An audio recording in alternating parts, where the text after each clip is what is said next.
आप सभी को नमस्कार।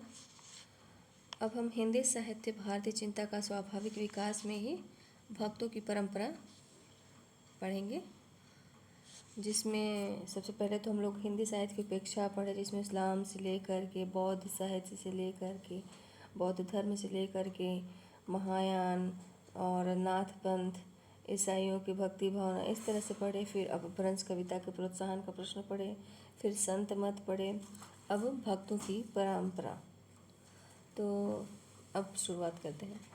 हमने देख लिया है कि हमारे आलोच्य साहित्य की आरंभिक अवस्था में पूर्व और पश्चिम की भिन्न स्वभाव वाली साधनाओं का सम्मिलन बड़े वेग से हो रहा था। यह एक विराट जन आंदोलन था। दर्शन और धर्मशास्त्र की सूक्ष्म चिंताएं इसको ऊपर से ही प्रभावित कर सकी थी। जो चिंताएं थी इसको ऊपर से ही प्रभावित कर सकी थी। हम आगे चलकर देखेंगे कि ऐहिकता परक या सेक्युलर काव्य के संबंध में भी यह युग अपना रास्ता अधिकांश में स्वयं तय कर रहा था। पूर्व के सहजयानी और नाथपंथियों की साधनामूलक रचनाएं तथा पश्चिम की अपभ्रंश धारा की वीरत्व, नीति और श्रृंगार विषयक कविताएं उस भावी जन साहित्य की सृष्टि कर रही थी, जिसके जोड़ का साहित्य संपूर्ण भारतीय इतिहास में दुर्लभ है। यह एक नई दुनिया है और जैसा कि डॉक्टर ग्रियर्सन ने कहा है, कोई भी मनुष्य जिसे 15वीं तथा बाद की शताब्दियों का साहित्य पढ़ने का मौका मिला है, उस जो भारी व्यवधान है, गैप है, लक्ष्य किए बिना नहीं रह सकता, जो पुरानी और नई धार्मिक भावनाओं में विद्यमान है। हम अपने को ऐसे धार्मिक आंदोलन के सामने पाते हैं जो उन सब आंदोलनों से कहीं अधिक विशाल है जिन्हें भारतवर्ष ने कभी देखा है।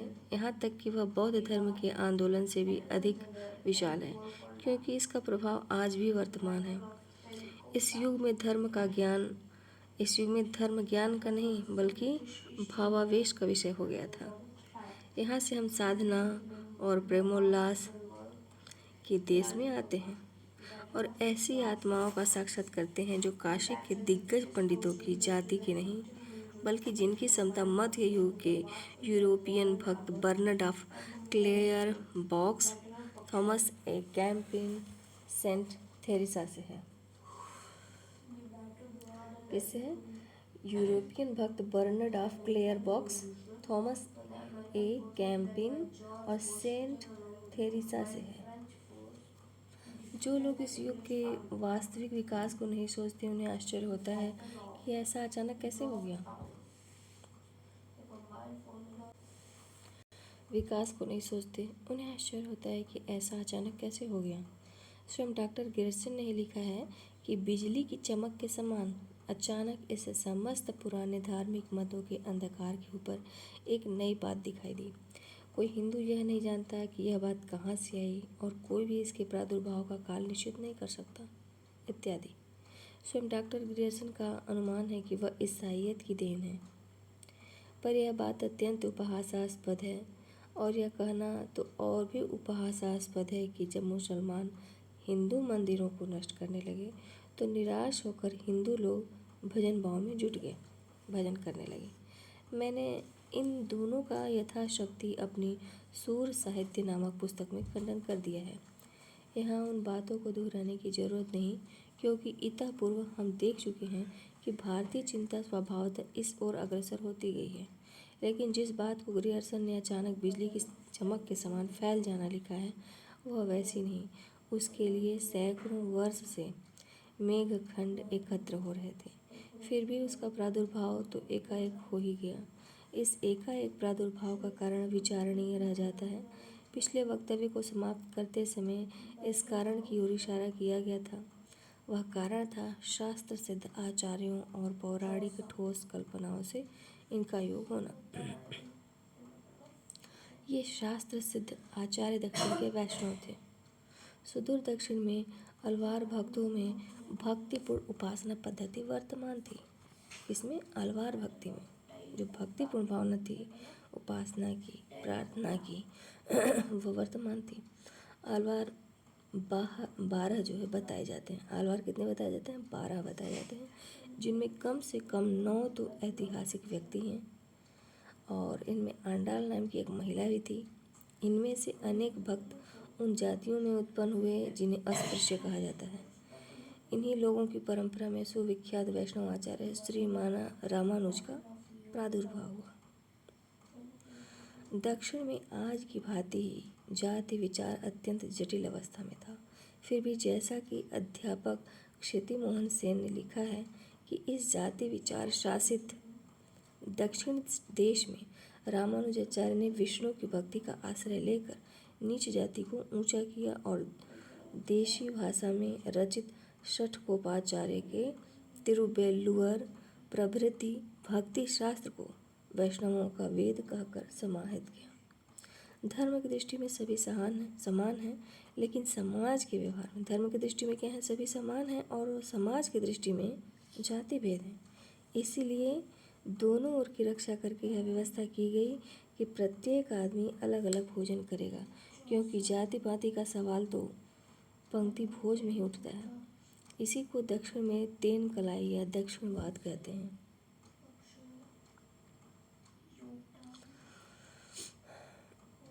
इस बात को कुछ अधिक स्वाधीनता समझकर 15वीं शताब्दी में वेदांत देशिक ने वेदवाद और प्राचीन रीति को पुनः प्रवर्तित किया। इसी को वह वेद कलाई या वेदवाद कहते हैं। तेन कलाई वालों ने विवाह में होम और विधवा का मस्तक मुंडन आदि आचार छोड़ दिए हैं, किंतु वेदांत देशिक ने पुनर्वार इन आचारों को जीवित किया। स्पष्ट ही जान पड़ता है कि आलवारों का भक्ति मतवाद भी जन साधारण की चीज़ था, जो क्रमशः शास्त्र का सहारा पाकर सारे भारतवर्ष में फैल गया। यह हम ठीक नहीं कह सकते कि पुराने आलवार भक्तों ने इस भक्तिवाद को कहाँ तक दार्शनिक रूप दिया है। बहुत संभव है, जैसा कि प्रायः हुआ करता है, कि अपने आप में वह उत्तर भारत के संतों की तरह अनुभव साचा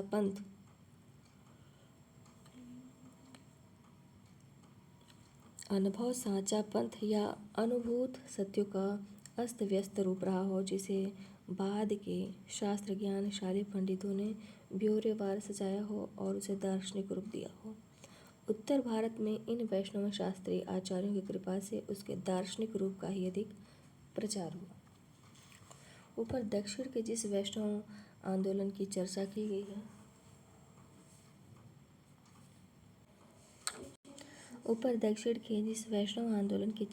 गई है इसका जरा विस्तृत विवरण यहाँ देना आवश्यक है, क्योंकि असल में दक्षिण का वैष्णव मतवाद ही भक्त आंदोलन का मूल प्रेरक है।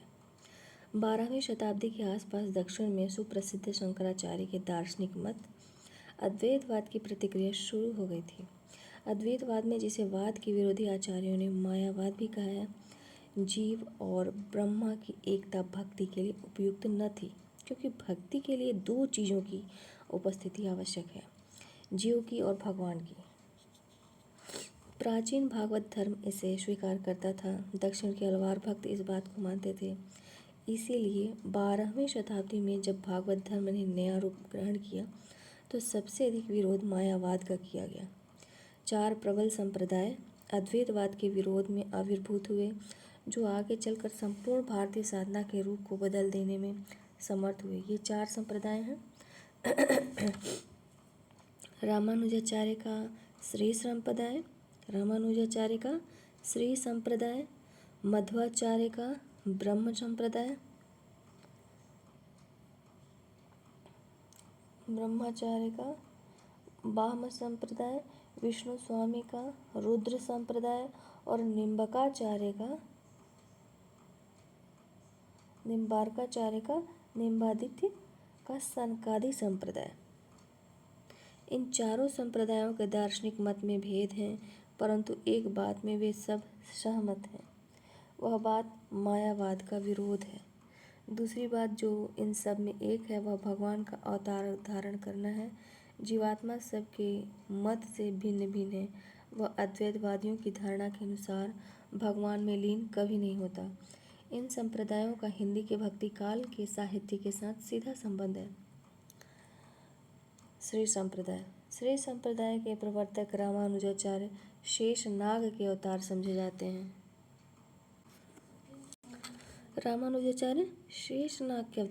जाते हैं। जैसा कि पहले ही बताया गया है, वे आलवार भक्तों की शिष्य परंपरा में पढ़ते हैं। इनकी शिक्षा दीक्षा काशी में हुई थी।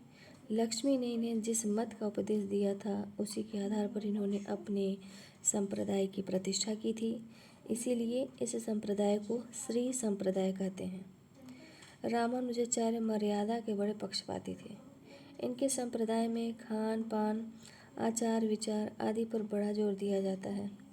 इन्हीं की चौथी या पांचवी शिष्य परंपरा में सुप्रसिद्ध स्वामी रामानंद हुए। पहले क्या थे? रामानुजाचार्य, और उन्हीं के संप्रदाय में मतलब पांचवी और चौथी में शिष्य परंपरा में कौन हुआ? स्वामी रामानंद हुए। रामानंद के गुरु का नाम राघवानंद था। रामानंद के गुरु का नाम क्या था? राघवानंद था। किसी अनुशासन संबंधी विषय पर गुरु से मतभेद हो जाने के कारण, जब मतभेद हो जाता है, विचार नहीं मिलता है, तो इन्होंने क्या किया? मठ त्याग दिया और उत्तर भारत की ओर चले। मठ मामूली संपत्तिशाली नहीं था। इतनी बड़ी संपत्ति को जो सहज ही त्याग सकता था, उस आदमी की स्वतंत्र चिंता शक्ति का अंदाजा सहज ही लगाया जा सकता है। सच पूछा जाए तो मध्य युग की समग्र स्वाधीन चिंता के गुरु रामानंद ही थे। प्रसिद्ध है कि भक्ति द्रविड़ देश में उत्पन्न हुई थी। उसे उत्तर भारत में रामानंद ले आए और कबीरदास ने उसे सप्तद्वीप और 9 खंड में प्रकट कर दिया। सन 1875 की लिखी हुई रामानुज हरिवरदास की हरि भक्ति प्रकाशिका भक्तमाल की टीका से नाम से जाना जाता है। रामानंद ने देखा कि भगवान के शरणागत होकर, रामानंद ने क्या देखा? रामानंद ने देखा कि भगवान के शरणागत होकर, उनके शरण में आकर जो भक्ति के पथ में आ गया, उसके लिए वर्णाश्रम का बंधन व्यर्थ है। इसीलिए भगवत भक्त को खान पान की झंझट में नहीं पड़ना चाहिए। यदि ऋषियों के नाम पर गोत्र और परिवार बन सकते हैं, तो ऋषियों के भी पूजित परमेश्वर के नाम पर सबका परिचय क्यों नहीं दिया जा सकता? इस प्रकार सभी भाई भाई हैं, सभी एक जाति हैं। श्रेष्ठता भक्ति से होती है, जन्म से नहीं। रामानंद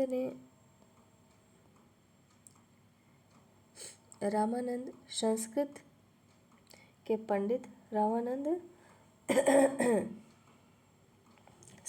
पंडित उच्च ब्राह्मण कुलोत्पन्न और एक प्रभावशाली संप्रदाय के भावी गुरु थे, पर उन्होंने सबको त्याग दिया। तो यहाँ पर लिखा है ना, भक्ति द्राविण उपजी लाए रामानंद, भक्ति द्राविण उपजी लाए रामानंद, प्रकट किया कबीर ने सप्तद्वीप नवखंड। श्री श्रुति मोहन सेन कृत भारतीय मध्य युगीन साधना से उदित है। तो फिर से बोलते हैं कि रामानंद संस्कृत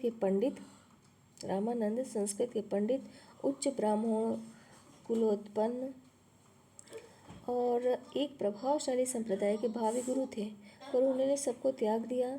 देश भाषा में कविता लिखी, ब्राह्मण से चंडाल तक तो राम नाम का उपदेश दिया। उनके हाथ से छूकर लोहा सोना हो गया। रामानंद के 12 प्रधान शिष्य हैं, जिनमें से कई नीच कही जाने वाली जातियों से उत्पन्न हुए थे।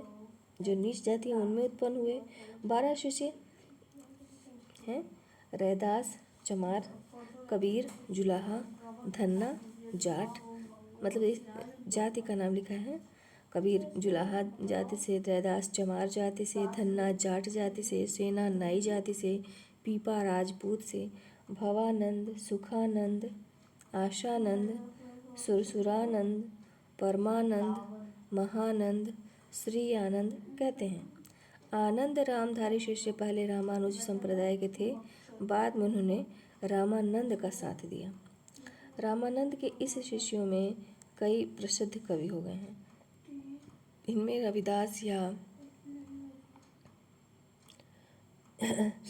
रविदास या रैदास और कबीरदास बहुत प्रसिद्ध हुए हैं। कई भक्तों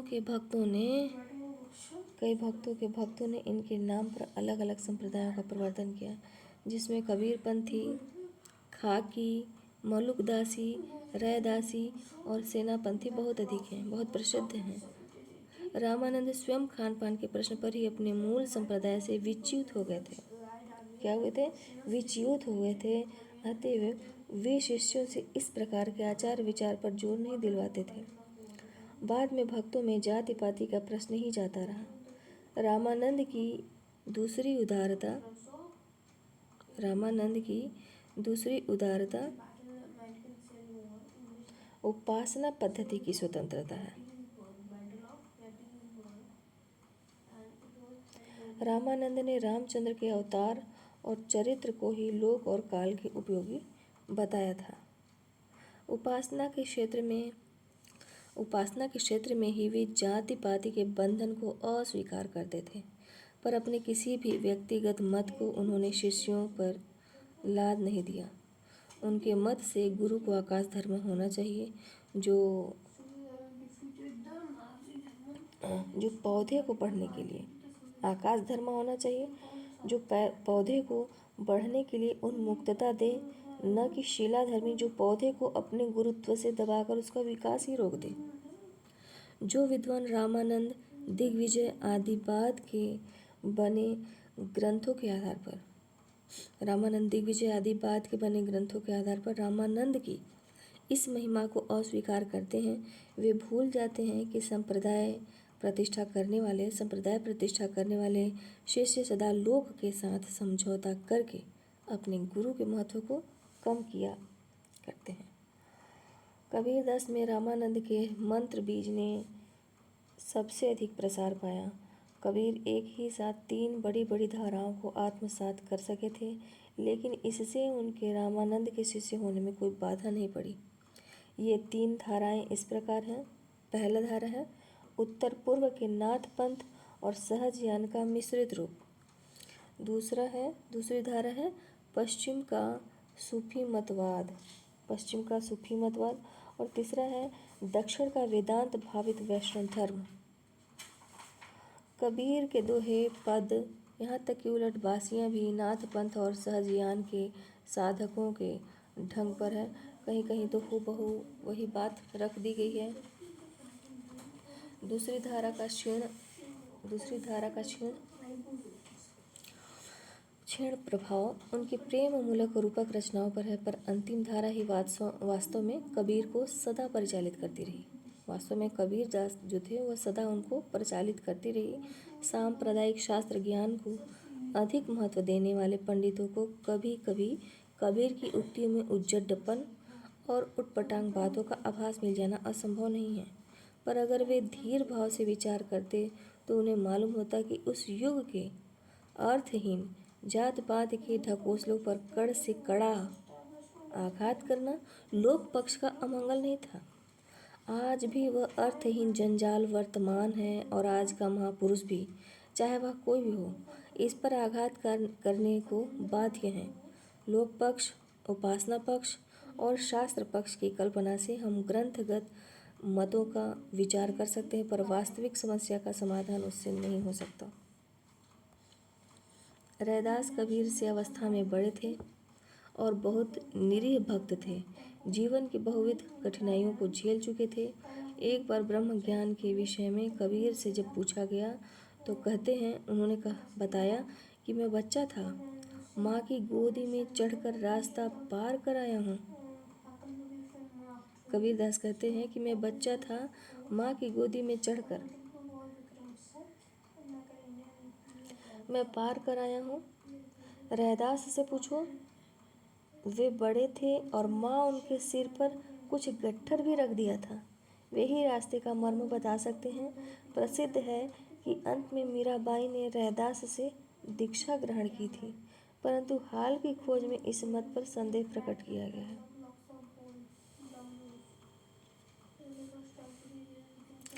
कबीर के पुत्र का नाम कमाल था। कबीर की मृत्यु के बाद इनसे संप्रदाय स्थापित करने को कहा गया, पर ये राजी न हुए।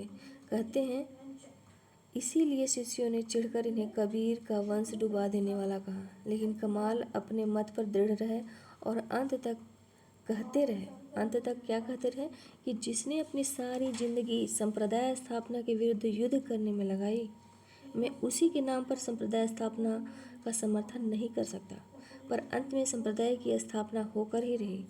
सूरत गोपाल ने काशी में और धर्मदास ने मध्य प्रांत में कबीर का संप्रदाय स्थापित किया। कमाल के शिष्य कौन थे? दादू थे। कमाल के शिष्य दादू थे। दादू को कुछ लोग मोची, कुछ लोग धुनिया और कुछ लोग सारस्वत ब्राह्मण बताते हैं। पंडित चंद्रिका प्रसाद त्रिपाठी और प्रोफेसर क्षिति मोहन सेन की आधुनिक खोजों से जाना गया है कि ये जन्म से मुसलमान थे। क्षिति मोहन सेन की आधुनिक खोजों से जाना गया है कि ये जन्म से मुसलमान थे। प्रोफेसर सेन को बंगाल के बाउलों में दादू का उल्लेख मिला है।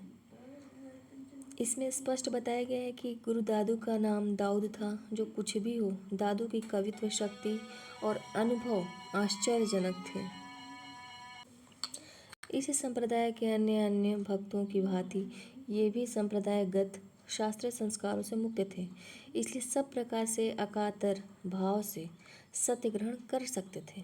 इनके ग्रंथों की भाषा राजस्थानी मिश्रित पश्चिमी हिंदी है। दादू के अनेक शिष्य हो गए हैं, जिनमें कई अच्छे कवि हो गए हैं। सुंदरदास, रज्जब, जन गोपाल, जगन्नाथ, मोहनदास, खेमदास आदि ने कविता लिखी है। इनमें साहित्यिक उल्लेख के योग्य दो हैं।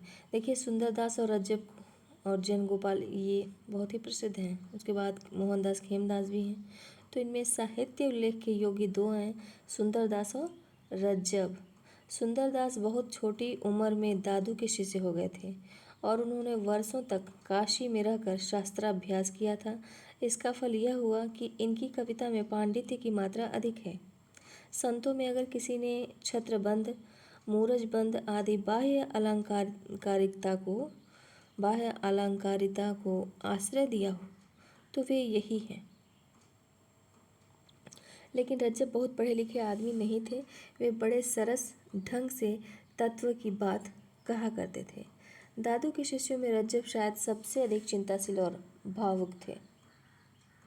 दादू की शिष्य परंपरा में जगजीवन दास हुए। दादू की शिष्य परंपरा में कौन हुआ? जगजीवन दास हुए, जिन्होंने सतनामी संप्रदाय चलाया। निर्गुण भक्तों की परंपरा में मलुक दास का नाम है। निर्गुण भक्तों की परंपरा में मलुक दास का नाम है। कहते हैं कि इनकी कविता की भाषा अपेक्षाकृत अधिक सुव्यवस्थित है। कविता की भाषा इनकी बहुत ही अधिक सुव्यवस्थित है और भी कई प्रसिद्ध संत हो गए हैं जिन्होंने हिंदी में अपनी अमर वाणियाँ लिखी हैं। इनमें तुलसी साहब, गोविंद साहब, भीखा साहब, पलटू साहब आदि मुख्य हैं। रामानंद की भक्तों की एक दूसरी श्रेणी में महाकवि रामानंदी भक्तों की एक दूसरी श्रेणी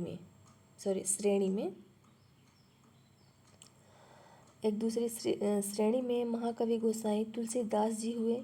इन्होंने राम को अवतार रूप में ग्रहण किया। इन्होंने अपने सभी ग्रंथों में राम की सगुण उपासना पर जोर दिया और बहुत दिनों के लिए सारे भारतवर्ष को राम भक्ति की पवित्र धारा में स्नान करा दिया। बुद्ध देव के बाद उत्तर भारत के धार्मिक राज्य पर इस प्रकार एक छत्र अधिकार किसी का न हुआ। बुद्ध देव के बाद उत्तर भारत के धार्मिक राज्य पर इस प्रकार एक छत्र अधिकार किसी का न हुआ। उन दिनों हिंदी में साहित्य या लोकगीत के जितने रूप प्रचलित थे, तुलसीदास ने सबको अपनी आश्चर्यजनक प्रतिभा के बल पर अपना लिया। दोहे, सवैये, कवित्त, पद, सोहर, भजन आदि कोई भी ऐसा क्षेत्र नहीं था जिसमें उन्होंने अपने प्रतिभा का चमत्कार न दिखाया। उनकी रामायण उत्तर भारत की बाइबिल कही जाती है। हमें ठीक नहीं मालूम कि ऐसा कहने से रामचरितमानस का वास्तविक महत्व समझा जा सकता है या नहीं, लेकिन इस बात के कहने में किसी को संकोच नहीं होगा कि उत्तर भारत में दूसरी कोई पुस्तक इतनी लोकप्रिय नहीं है। कवि के रूप में तुलसीदास हिंदी साहित्य में अद्वितीय हैं। आज साहित्य में मनोविज्ञान का युग चल रहा है, पर आज भी तुलसीदास के समान मनोविकारों का चित्रण करने वाला कवि हिंदी में नहीं है, क्योंकि रामचरितमानस उन्हीं द्वारा लिखा गया है और वो हिंदी साहित्य में अद्वितीय माने जाते हैं। तो प्रबंध काव्य में तुलसीदास उस स्थान पर पहुंच चुके थे जहां से आगे जाना संभव नहीं। लोक चित्त का इतना विस्तृत और यथार्थ ज्ञान रखने वाला कवि अगर लोकमत पर शासन न करता तो आश्चर्य की बात थी। शासन करना स्वाभाविक है। तुलसीदास राम भक्ति के उपासक थे। लोक में वर्णाश्रम व्यवस्था के वे पक्के समर्थक थे, पर उपासना के क्षेत्र में जात पात की मर्यादा को व्यर्थ समझते थे। दार्शनिक मत उनका शंकराचार्य से मिलता जुलता था। यद्यपि मोक्ष की अपेक्षा वे भक्ति को ही अधिक काम्य समझते थे। मरने के बाद मोक्ष मिलने से युग युगांतर तक भक्ति पाना उनकी दृष्टि में ज़्यादा अच्छा था। तुलसीदास में अपने को पतित समझकर भगवान को सर्वात्मना समर्पण कर देने की भावना मध्य युग के तमाम भक्तों की अपेक्षा अधिक है। यूरोपियन पंडितों का अनुमान है कि यह बात ईसाई धर्म का अप्रत्यक्ष प्रभाव है, लेकिन हम अन्यत्र दिखा चुके हैं कि यह अनुमान गलत है। भागवत धर्म में ही यह भाव मूल रूप से वर्तमान था। वल्लभाचार्य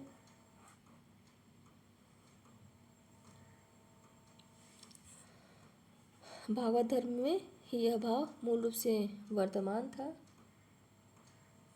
वल्लभाचार्य की शिष्य परंपरा में एक और उल्लेख योग्य भक्त हो गए हैं। ये हैं अग्रदास जी के शिष्य नाभादास जी। तो कुछ लोगों के मत से ये भी नीच समझी जाने वाली जातियों से आए थे। इनका भक्तमाल और इस पर इनके शिष्य प्रियाद सजी की टीका भक्तों का ही हार रही है। तुलसीदास जी की रामायण के बाद भक्तमाल ही मध्य युग की सर्वाधिक लोकप्रिय भक्ति पुस्तक। इसका अनुवाद बंगला और मराठी में भी हुआ। कौन कौन सी भाषा में? बंगला में और मराठी में। बंगला अनुवाद के लेखक श्री लाल दास ने किसी के मत से इनका नाम कृष्णदास था और बंगला अनुवादक के लेखक श्री लाल दास ने नाभादास के लगभग 125 वर्ष बाद इस सटीक ग्रंथ के अनुवाद को लिखा, परंतु चैतन्य देव के मतानुयायी होने के कारण अपने सिद्धांतों के समर्थन के लिए उन्होंने एक नया विभाग और जोड़ दिया। नाभादास जी के भक्तमाल में बहुत से भक्तों के जीवन वृत्त संकलित हुए हैं। इसमें नानक, दादू आदि भक्तों का नाम नहीं आया है। बाद में इस ग्रंथ के अनुकरण पर और भी बहुत से भक्तमाल लिखेगा। ब्राह्म संप्रदाय बाह्य संप्रदाय के प्रवर्तक मध्वाचार्य पहले शैव थे, बाद में वैष्णव हो गए। इस संप्रदाय से हिंदी साहित्य का प्रत्यक्ष संबंध नहीं है। चैतन्य देव इसी संप्रदाय में पहले दीक्षित हुए थे। यद्यपि बाद में परिवर्तित उनका गौड़ीय वैष्णव मतवाद रुद्र संप्रदाय अंतर्गत वल्लभाचार्य के मत से अधिक साम्य रखता है। चैतन्य देव की शिष्य परंपरा में अनेक वैष्णव कवि बंगला और हिंदी में मधुर पदावली की रचना कर गए हैं। अभी तक इस दिशा में हिंदी में विशेष कार्य नहीं हुआ है। हिंदी साहित्य में चैतन्य देव के एकमात्र दीक्षा प्राप्त शिष्य गोपाल भट्ट का महत्वपूर्ण स्थान है। किसका? गोपाल भट्ट का। कुछ हिंदी साहित्य के इतिहास लेखकों ने गोपाल भट्ट को चैतन्य देव का गुरु लिखा है। ये मतलब गोपाल भट्ट जो हैं चैतन्य देव के गुरु हैं। चैतन्य चरितामृत आदि ग्रंथों से स्पष्ट है कि श्री गोपाल भट्ट एकमात्र ऐसे महात्मा थे जिन्हें चैतन्य देव ने दीक्षा दी थी। चैतन्य संप्रदाय के सुप्रसिद्ध भक्त जीव गोस्वामी के साथ हिंदी की अमर भक्त कवि मीराबाई का संबंध है। मीराबाई ने पहले जीव गोस्वामी से ही दीक्षा ग्रहण की थी। बाद में मीराबाई ने कहते हैं रैदास से भी दीक्षा ग्रहण की थी। रुद्र संप्रदाय विष्णु स्वामी प्रवर्तित रुद्र संप्रदाय असल में वल्लभाचार्य के प्रवर्तित संप्रदाय के रूप में ही जीवित है। एक अन्य शाखाएं भी इसकी बताई जाती हैं, पर वास्तव में उनका कोई महत्व नहीं है। वल्लभाचार्य के पुत्र गोसाई विट्ठलनाथ बाद में आचार्य पद के अधिकारी हुए थे। जो वल्लभाचार्य के पुत्र थे गोस्वामी विट्ठलनाथ, बाद में आचार्य पद के अधिकारी हुए थे। इन दोनों पिता पुत्र के चार शिष्य हिंदी साहित्य के आदि युग के उन्नायक हैं। गोसाई विट्ठलनाथ ने, जैसे अष्टछाप बोला जाता है, तो गोस्वामी विट्ठलनाथ ने इन 8 को लेकर अष्टछाप की स्थापना की थी। 4 हैं विट्ठलनाथ के, 4 हैं वल्लभाचार्य के। तो इन 8 शिष्यों के नाम इस प्रकार हैं: सूरदास, कुंभन दास, परमानंद दास, कृष्णदास, चित स्वामी, गोविंद स्वामी, चतुर्भुज दास और नंददास। इनमें सूरदास और नंददास बहुत अच्छे कवि हो गए हैं।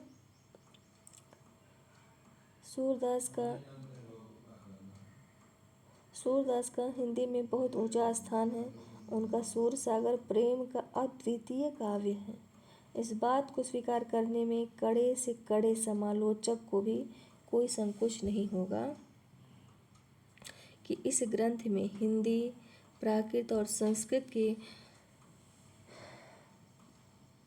उद्भट काव्य का कोई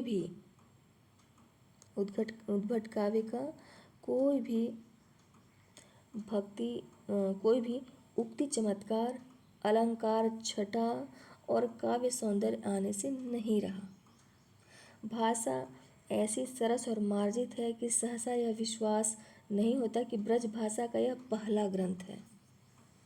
पंडित रामचंद्र शुक्ल को सूरसागर किसी चली आती हुई गीत काव्य परंपरा का, भले ही वह मौखिक हो, विकास प्रतीत होता है। कहते हैं सूरदास हैं उद्धव के अवतार थे।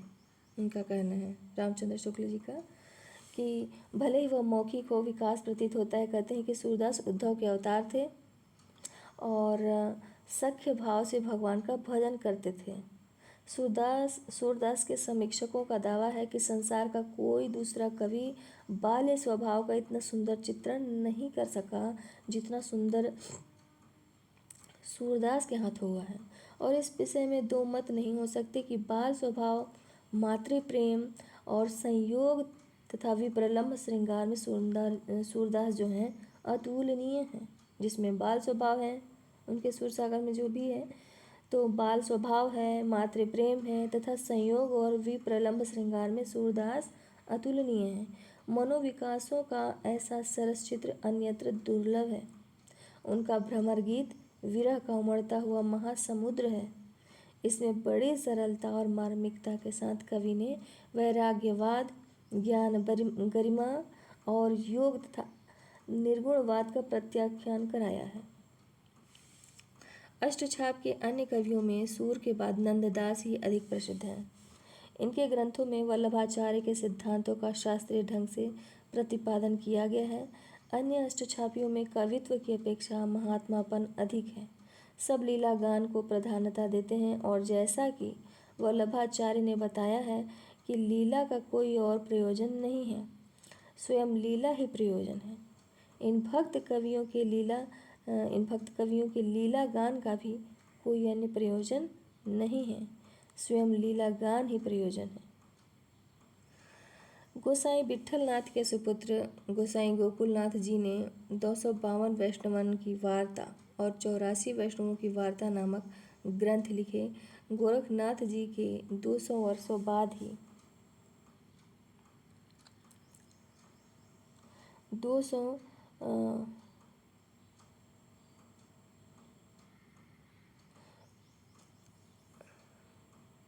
200 वर्ष बाद यही ग्रंथ उपलब्ध होता है। इन दोनों ग्रंथों गोरखनाथ जी के कई सौ वर्ष बाद यही ग्रंथ उपलब्ध होता है। इन दोनों ग्रंथों में मध्य युग के अनेक वैष्णव भक्तों की कहानी लुप्त होने से बच गई है। इस श्रृंखला में कुछ दूर जाकर पीयूष वर्षी कवि रसखान हुए, जो अपनी सरस रचना के कारण साहित्य में और तन्मय उपासना के कारण भक्तों की दुनिया में अमर हो गए हैं। रसखान की कहानी में बताया है कि ये पहले अनुचित प्रेम के शिकार थे। बाद में किसी भक्त ने उन्हें भगवत प्रेम का रसिक बना दिया। ऐसी कहानी किसी न किसी रूप में मध्य युग के अनेक भक्तों के बारे में कही जाती है। इस प्रकार की कहानियाँ शायद उस युग में भक्तों की प्रेम मूलक साधना की ठीक व्याख्या दी हुई है। प्रेम मूलक साधना की ठीक ठीक व्याख्या है।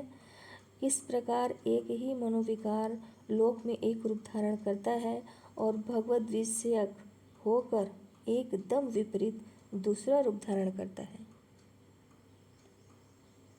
यह बात मध्य युग के भक्तों में बहुत स्पष्ट दृष्ट होती है। नहीं लीलाया किंचित प्रयोजन मस्ति लीलाया एव प्रयोजनत्वात्। अब पढ़ते हैं सनकादि संप्रदाय। सनकादि संप्रदाय निम्बार्काचार्य का यह संप्रदाय अब उतना अधिक प्रचलित नहीं है। उत्तर भारत में अब भी यत्र तत्र इस संप्रदाय के भक्त पाए जाते हैं। इस संप्रदाय का एक नाम मात्र का शाखा संप्रदाय राधा वल्लभ है, जिसे हिंदी के प्रसिद्ध कवि गोस्वामी हित हरिवंश ने प्रवर्तित किया था। इस संप्रदाय में राधिका के मार्फत ही भक्त अपने को भगवान के पास निवेदित करता है। एक उप संप्रदाय सखी भाव वालों का है, जो इसी संप्रदाय का अंग समझा जाता है। राधा वल्लभी संप्रदाय के प्रवर्तक हीत जी ऊंचे दर्जे के कवि और महात्मा थे। ये संस्कृत के भी उत्तम कवि थे। राधा सुधा निधि जो ग्रंथ है, इस नाम का जो संस्कृत काव्य ग्रंथ है, इन्हीं का लिखा बताया जाता है। चैतन्य संप्रदाय वालों का दावा है कि उक्त ग्रंथ किसी गौड़ीय गोस्वामी का लिखा हुआ है। गौड़ीय गोस्वामी का लिखा हुआ है। उक्त ग्रंथ के दोनों दावेदार पक्षों में इस बात के लिए काफ़ी चकचक हो चुकी है। मतलब वाद विवाद एक तरह से जो हो, इस विषय में संदेह नहीं कि गोस्वामी हित हरिवंश हिंदी और संस्कृत के अच्छे विद्वान थे और शास्त्र ज्ञान में दक्ष थे। अब हम आगे पढ़ते हैं। गुरु नानक और भक्तगण। दक्षिण के 4 वैष्णव संप्रदाय किसी न किसी रूप में समग्र भक्ति आंदोलन के साथ जिस प्रकार जड़ित हैं, उसकी चर्चा की गई। गुरु नानक के प्रवर्तित सिख संप्रदाय का इन वैष्णव संप्रदायों से प्रत्यक्ष संबंध नहीं है। कुछ विद्वानों की राय में गुरु नानक ने कबीर साहब से ज्ञान और भक्ति की उत्तेजना पाई थी। कुछ विद्वानों का मत है कि जो गुरु नानक में ज्ञान और भक्ति की उत्तेजना है वह कबीर से है। तो परंतु ऐसे भी लोग हैं जो इस बात को स्वीकार करने में आपत्ति करते हैं। असल में नानक और कबीर में साधनागत साम्य था, यह बात अस्वीकार नहीं की जा सकती। गुरु रामानंद के पद भी उक्त ग्रंथ में संग्रहित हैं। इसके गुरु नानक का रामानंदी निर्गुण धारा के साथ योग होना असंभव नहीं है। नानक देव ने जो कुछ कहा है वह उसी जाति की चीज़ है जो कबीर दादू आदि निर्गुणोपासक भक्तों ने कही है। लेकिन फिर भी दीक्षागत संबंध न होने के कारण उसे प्रत्यक्ष संबंध नहीं कह सकते। गुरु ग्रंथ साहब में नानक के नाम से बहुत से पद हैं, पर विद्वानों की राय है कि वे सभी गुरु नानक के लिखे नहीं हैं। बाद के गुरुओं ने भी नानक नाम देकर ही पद लिखे हैं। नानक ने कहते हैं कि हिंदी में बहुत कम पद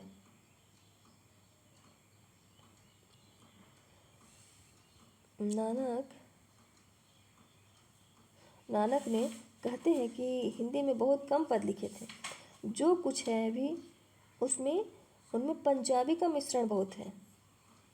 बगदाद के नानक नामक स्थान से, बगदाद में जो नानक स्थान है उससे कहा गया है, नानक स्थान में कहा जाता है कि उनकी अरबी में रचित वाणियों का एक संग्रह है।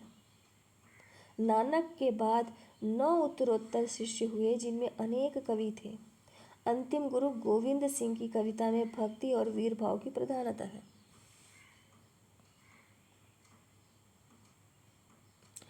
गुरु नानक अपने ग्रंथ में नामदेव जी की भी वाणी संग्रह की है।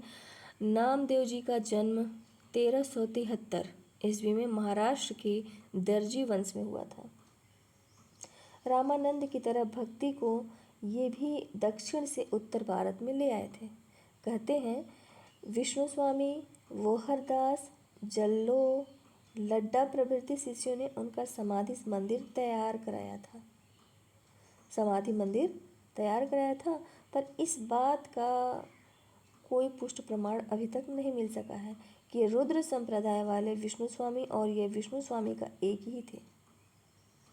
अब हम आगे पढ़ते हैं सूफी साधना का आविर्भाव। मुसलमानी सत्ता के साथ ही साथ इस देश में सूफी साधकों का आगमन भी होने लगा था। मुसलमानी धर्म की विशेषता उसका एकेश्वरवाद है। यह समझना गलत है कि एकेश्वरवाद और अद्वैतवाद एक ही चीज़ है। एकेश्वरवाद में अनेक देवताओं के स्थान पर एक बड़े देवता की सत्ता स्वीकार की जाती है। असल में हिंदुओं के बहुदेववाद के मूल में एक अखंड व्यापक भगवान की सत्ता ही है। ब्रह्मा, विष्णु, शिव आदि देवता उसी भगवान के गुणावतार हैं। यह बात हम आगे चलकर देखेंगे। जो कुछ भी हो, जहाँ तक हिंदू जनता का संबंध था, वहाँ तक यह एकेश्वरवाद उनके लिए एक अपरिचित सी वस्तु थी। फिर भी मुसलमानों का एक गिरोह इस मत से संतुष्ट नहीं था। मुसलमानों का जो एक गिरोह रहा हुआ, तो उस समय इस मत से संतुष्ट नहीं था। सूफी यही लोग थे। वे भगवान को एकेश्वरवाद रूप में नहीं बल्कि विशिष्ट द्वैतवादी वेदांतियों की तरह मानते थे। विशिष्टाद्वैतवादी वेदांतियों की तरह मानते थे। यह बात मुसलमानी शास्त्र के अनुकूल नहीं थी। ऐसा विश्वास भी किया जाता है कि सूफियों के मतवाद में वेदांत का प्रत्यक्ष प्रभाव था। जो हो, मुसलमानों में जो लोग अत्यधिक शास्त्राचार परायण थे, वे इन्हें बेशरा या शास्त्र बहिर्भूत मानते थे। इतिहास में इनके ऊपर किए गए तरह तरह के अत्याचारों की कहानियाँ भी मिलती हैं। सूफियों में एक दल ऐसा भी था जो शास्त्र के साथ सामंजस्य रखकर उपासना करता था। इन लोगों को बाशरा या शास्त्र सम्मत कहा जाता है। श्री क्षिति मोहन सेन की मध्य युगेर साधना देखना पड़ेगा, जो भी है सब उसी से है। तो शुरू में ये साधक पंजाब और सिंध में आकर बस गए और धीरे धीरे इनकी परंपरा सारे भारतवर्ष में फैल गई। उन दिनों भारतीय चिंता की परिणति भक्ति आंदोलन के रूप में हो चुकी थी। समूचा देश इस सिरे से उस सिरे तक भक्ति की रस माधुरी में सुस्नात हो रहा था। सूफियों की साधना अनेकांश में इन संतों के अनुकूल थी। ये साधक अन्य मुसलमानों के समान कट्टर और विरोधी नहीं थे। इसीलिए भारतीय जनता ने विश्वासपूर्वक इनकी साधना के प्रति अपनी श्रद्धा अर्पित की। मोइनुद्दीन 1142, कुतुबुद्दीन काकी फरीद शकरगंज 1200 ईस्वी, शेख चिश्ती 1291 ईस्वी, निजामुद्दीन औलिया 1235, सलीम चिश्ती 1512, मुबारक नागौरी 1510। मोइनुद्दीन चिश्ती कब? 1142, कुतुबुद्दीन काकी फरीद शकरगंज 1200 ईस्वी, शेख चिश्ती 1291, निजामुद्दीन औलिया 1235, सलीम चिश्ती 1512, मुबारक नागौरी 1510 आदि सूफी साधकों ने समान भाव से हिंदू और मुसलमान दोनों का आदर और विश्वास प्राप्त किया था। बहुतों की समाधि पर आज भी हजारों की संख्या में श्रद्धालु हिंदू और मुसलमान जनता अपनी भक्ति निवेदन हिंदू मुसलमान जनता जो है अपनी भक्ति निवेदन करने प्रतिवर्ष जाती है। मतलब उन लोगों की समाधि पर आज भी हजारों की संख्या में हिंदू और मुसलमान जनता अपनी भक्ति निवेदन करने प्रतिवर्ष जाती है। यह बात कुछ विरोधाभास सी लगती है कि उन दिनों जबकि हिंदुओं और मुसलमानों की लड़ाइयाँ आम बात थी, किस प्रकार ऐसा मिलन संभव हो सका। मध्य युग बहुत कुछ करामातों का युग था। उस युग के प्रत्येक साधु संत के नाम पर 2-4 करामाती किस्से मिल ही जाते हैं। इन करामातों और उनकी ख्याति से लोग परस्पर एक दूसरे की ओर आकृष्ट होते थे। दोनों ज्यों निकट आते गए त्यों अधिकाधिक अनुभव करते गए कि दोनों में तात्विक मतभेद बहुत कम है। कबीर आदि संतों ने इस बात पर बहुत जोर दिया। इन्होंने हिंदुत्व और मुसलमानत्व के बाह्य उपकरण को हटाकर उनका असली रहस्य पहचानने की चेष्टा की। मुसलमानों की ओर से यह काम प्रेम कहानियाँ लिखकर सूफी संतों ने किया। पंडित रामचंद्र शुक्ल ने कबीर आदि झाड़ फटकार के द्वारा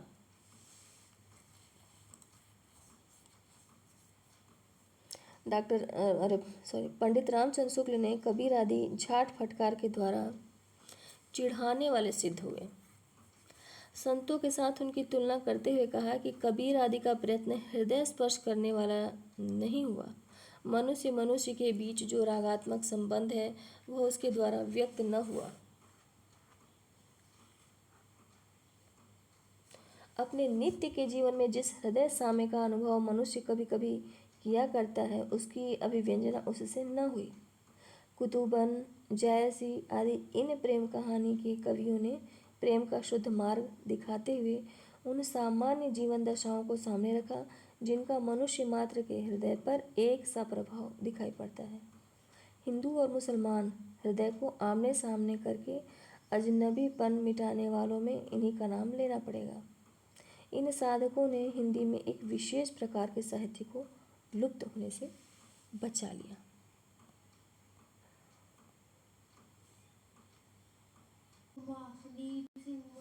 इसमें कोई संदेह नहीं कि हिंदुओं के भीतर इस युग में जो विराट जन आंदोलन भक्तिवाद के रूप में बद्धमूल हो चला था वह प्राचीन धर्म का आश्रय लेकर ही चला था, परंतु शास्त्रगत सूक्ष्म विचारों और पांडित्य प्रवण चिंताओं का प्रभाव उस पर बहुत कम था। इस युग के साहित्य ने ऐसी बहुत सी बातों को त्याग दिया था जिनके अभाव में दोनों के भीतर एक बड़ा भारी व्यवधान दिखाई देता है। इस व्यवधान के कारण दो थे। प्रथम तो यह जन आंदोलन की अभिव्यक्ति का साहित्य है, इसलिए इसमें उन रूढ़ियों और परंपराओं की चर्चा नहीं मिलती जो शास्त्रीयता से पुष्ट साहित्य में साधारणतः मिल जाया करती है, जो शास्त्रीयता से पुष्ट होकर साहित्य में साधारणतः मिल जाया करती है। दूसरा यह कि जिन प्राचीन साहित्य के साथ इसकी तुलना की जाती है उसके बनने से लेकर इस साहित्य के बनने के काल के बीच जो प्रायः आधी सहस्त्राब्दी का व्यवधान पड़ता है, उस व्यवधान युग के विचारों के विकास के अध्ययन की चेष्टा नहीं की जाती है। उस व्यवधान युग के विचारों का जो विकास होता है तो अध्ययन की चेष्टा नहीं की जाती। यदि इस व्यवधान कालिक साहित्य के उस अंश को देखें जिसका संबंध पंडित जनों से नहीं बल्कि जन साधारण से था, तो कोई संदेह नहीं रह जाएगा कि यह साहित्य इस व्यवधान कालिक जन साहित्य का क्रम विकास है। जन साहित्य का ही क्रम विकास है। व्यवधान कालिक हुआ उसी समय का जन साहित्य का क्रम विकास है। कबीरदास के निर्गुण भजन, सूरदास के लीलागान और तुलसीदास का रामचरितमानस अपनी अंतर्निहित शक्ति के कारण अत्यधिक प्रचलित हुआ और हिंदू जनता का संपूर्ण ध्यान अपनी ओर खींचने में समर्थ हुए। कौन कौन? कबीरदास जी, सूरदास जी और तुलसीदास जी बहुत ज़्यादा प्रचलित थे अंतर्निहित शक्ति के कारण। परंतु जन साधारण का एक और विभाग जिसमें धर्म का स्थान नहीं था, जो अपभ्रंश साहित्य के पश्चिमी आकार से सीधे चला आ रहा था, जो गांवों की बैठकों में कथानक रूप से और गान रूप से चल रहा था, उपेक्षित होने लगा था। इन सूफी साधकों ने पौराणिक आख्यानों के बदले इन लोक प्रचलित कथानकों का आश्रय लेकर ही अपनी बात जनता तक पहुंचाई। इन कहानियों की परंपरा कुतुबन शेख से आरंभ होती है, तो जो 16वीं शताब्दी के आरंभ में उत्पन्न हुए थे। इन्होंने मृगावती नामक काव्य दोहों और चौपाई में लिखा। मृगावती नामक जो काव्य है दोहों और चौपाइयों में लिखा। फिर मलिक मोहम्मद जैसी हुए जिन्होंने अपना प्रख्यात काव्य पद्मावत लिखा। फिर उस्मान ने चित्रावली 1613 में, शेख नबी ने ज्ञान प्रदीप 1620 में, कासिम शाह ने हंस जवाहर 1731 ईस्वी में, नूर मोहम्मद की इंद्रावती 1644 ईस्वी में और फाजिल शाह ने प्रेम रतन 1648 ईस्वी में नामक काव्य लिखा। सूफी कवियों की लिखी हुई इन प्रेम कहानियों में बहुत कुछ साम्य है। ये सभी बासरा या शास्त्र सम्मत श्रेणी के थे। सब में ईश्वर वंदना, मोहम्मद साहब की स्तुति आदि बातें समान रूप से पाई जाती हैं। सबकी भाषा अवधी है। सबसे फारसी प्रेम गाथाओं की भांति पुरुष की आसक्ति पहले दिखाई जाती है और सबसे बड़ी बात यह कि सब में प्रस्तुत कथा के साथ अप्रत्यक्ष परोक्ष सत्ता की ओर इशारा किया जाता है, लेकिन इससे कथा की रोचकता में कहीं कमी नहीं आई है। निर्गुण भाव के शास्त्र निरपेक्ष साधकों की भांति इन कवियों में भी अधिकतर शास्त्र ज्ञान विरहित थे। शास्त्र ज्ञान जो थे वह नहीं की तरह थे, पर निस्संदेह पहुँचे हुए प्रेमी थे। इन्होंने प्रेम के जिस एकांतिक रूप का चित्रण किया है वह भारतीय साहित्य में नई चीज़ है। प्रेम की इस पीर के सामने ये लोकाचार की कुछ परवाह नहीं करते। भारतीय काव्य में प्रेम की ऐसी उत्कट तन्मयता दुर्लभ थी।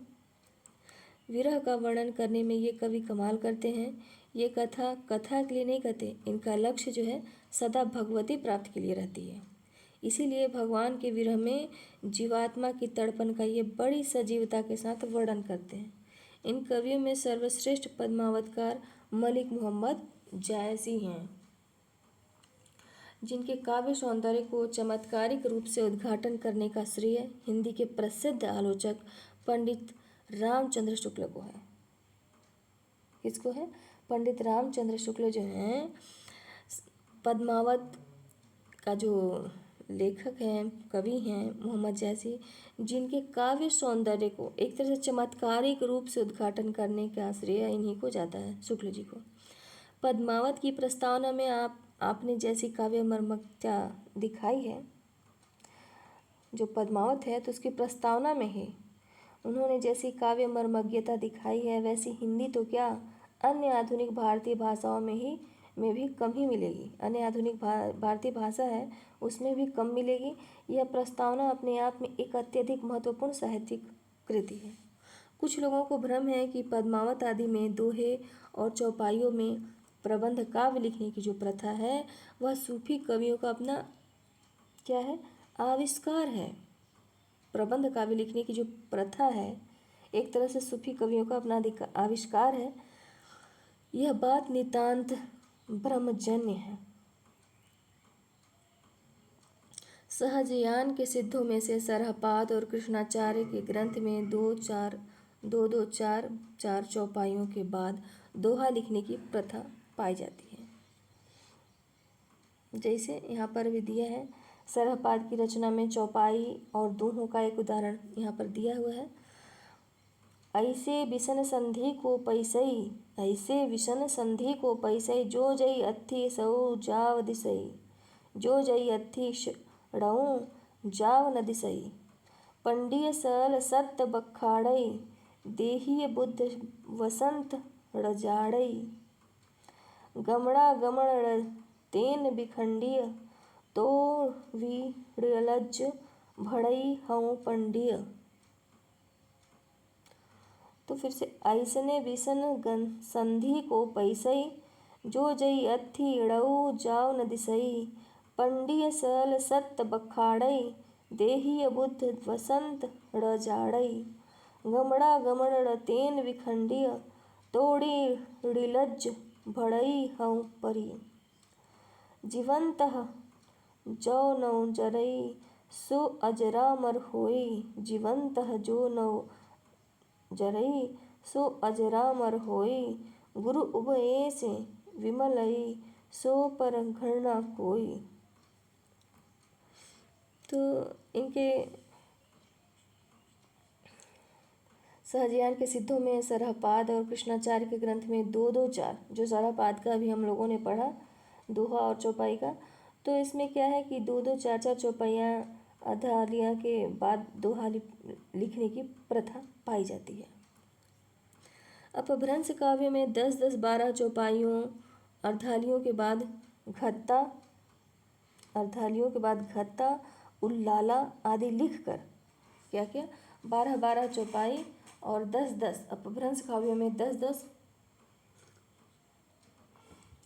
और 12-12 चौपाइयों अर्धालियों के बाद घत्ता, उल्लाला आदि लिखकर प्रबंध लिखने का नियम बहुत पुराना है। अपभ्रंश काव्यों में ठीक उन्हें चौपाई नहीं कहते थे, परंतु हैं वे वही चीज़ जिसे तुलसीदास जी ने और जायसी ने चौपाई कहा है। ये दो श्रेणियों के पाए जाते हैं, पंचझटिका, क्या कहते हैं, पदझटिका और अल्लीलह। पदझटिका और अल्लीलह।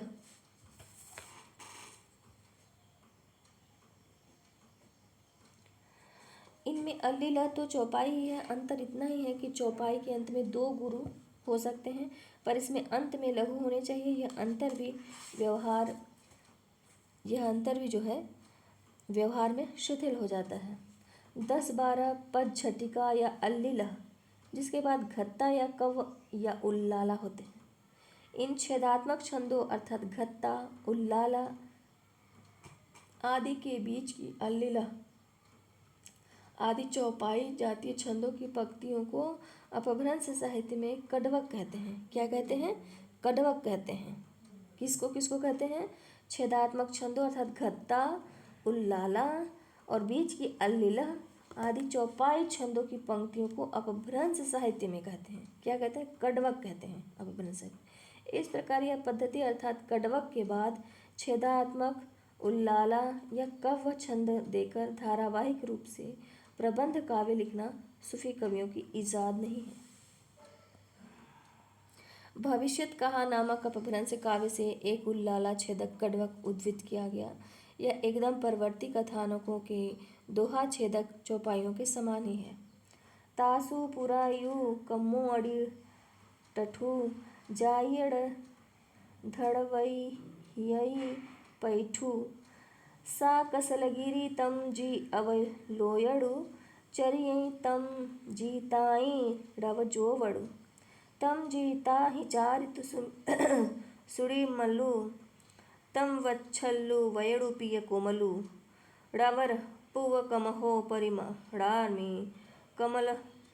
कमलुवी रई सुहाई तमोड़ार्मि जो चरुपिय पिसलई चवंतौ मुह मुहेड़ु तंबोलु खिवंतौ अड़ुदिड़ पिय बावार पसंसौ पड़य समृद्धु माड़ो सिहरंतौ जो परिहासई केली करंतौ तहु वट्ठणी आलावड़ी संसौ सो बट्ठई परचित्त सड़ो उहौ ताहि होई होइन जिहौ धत्ता तम पिखिव मिलिव मंदरसु चलिउ पिंभु परियत्त गुड़ी रण रड़ौ वहंती मईछि मई बहु विपैचित चिंतवई मणि।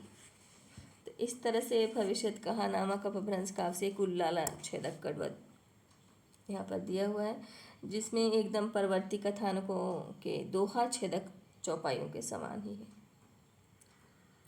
अब हम लोग पढ़ेंगे योग मार्ग और संत मत।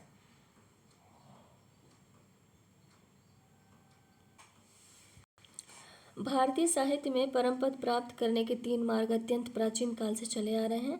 ये 3 मार्ग हैं योग मार्ग, ज्ञान मार्ग और भक्ति मार्ग। हमारे आलोच्य साहित्य में ये तीनों मार्ग अपने स्वाभाविक ढंग पर विशेष रूप से विकसित हुए थे। इस जगह हम लोग और ज्ञान मार्ग के उस रूप की थोड़ी चर्चा कर लें जो उक्त साहित्य का प्रधान उपजीव्य है, जो तो अच्छा हो। भक्ति मार्ग को हम फिलहाल आगे के लिए छोड़ दे सकते हैं, पहले योग मार्ग को ही लिया जाए। प्राचीन साहित्य में योग शब्द जो है नाना अर्थों में प्रयुक्त पाया जाता है, पर इसका आध्यात्मिक अर्थ एकदम सामंजस्यहीन नहीं है। नाना प्रकार की क्रियाओं, साधनाओं और चिंताओं के घात प्रतिघात से यह मार्ग सन ईस्वी की द्वितीय सहस्त्राब्दी के आरंभ में जिस रूप में आया था, उसका सामान्य परिचय पा लेने पर हम अपने आलोच्य साहित्य में अंतरंग में प्रवेश कर सकने में अधिक समर्थ होंगे। इस युग में इस मार्ग ने हठ योग और तंत्राचार के रूप में अपने को अधिक प्रकाशित किया। हठ योग और तंत्राचार के रूप में अपने को अधिक प्रकाशित किया, इसलिए उनके सामान्य मत है उसकी जानकारी प्राप्त कर लेना आवश्यक है। महामहोपाध्याय पंडित हरप्रसाद शास्त्री ने जब बौद्ध सहजयान के शुद्धाचार्यों के प्रति विद्वानों का ध्यान आकृष्ट किया तो जाना गया कि बहुत से सिद्धगण और नाथ पंथ के आचार्यगण एक ही नामधारी हैं। इनमें कुछ नाम तो काल्पनिक जान पड़े, पर कुछ नामों के ऐतिहासिक होने में कोई संदेह नहीं किया गया। आगे चलकर जब इस विषय की ओर भी चर्चा हुई तो जान पड़ा कि केवल ये नाम सिद्धों और नाथ पंथियों में ही समान नहीं है, बल्कि नाथ पंथियों, निरंजन पंथियों, तांत्रिकों आदि में भी समान रूप से प्रचलित हैं। इस सूची में निर्गुण मत के संतों का नाम भी लिया जा सकता है। इस प्रकार इस विषय का अध्ययन केवल महत्वपूर्ण ही नहीं, काफ़ी मनोरंजक भी सिद्ध हुआ है। दुर्भाग्यवश इस तरफ पंडितों का जो ध्यान है आकृष्ट होना चाहिए था, उतना हुआ नहीं। सुप्रसिद्ध विद्वान महान महोपाध्याय पंडित गोवीनाथ कविराज का कहना है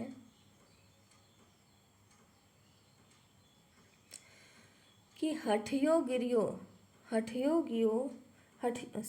हठयोगियों अर्थात मत्स्येंद्रनाथ, गोरखनाथ आदि नाथ पंथियों, वज्रयानियों और सहजयानियों बौद्धों, त्रिपुरा संप्रदाय के तांत्रिकों, वीराचार्यों, दत्तात्रेय के संप्रदाय वालों, शैवों, परवर्ती सहजियों और नव वैष्णवों का नियमित और वैज्ञानिक अध्ययन ऐसी बहुत सी बातों का रहस्योद्घाटन करेगा जो इन सब में समान रूप से विद्यमान है।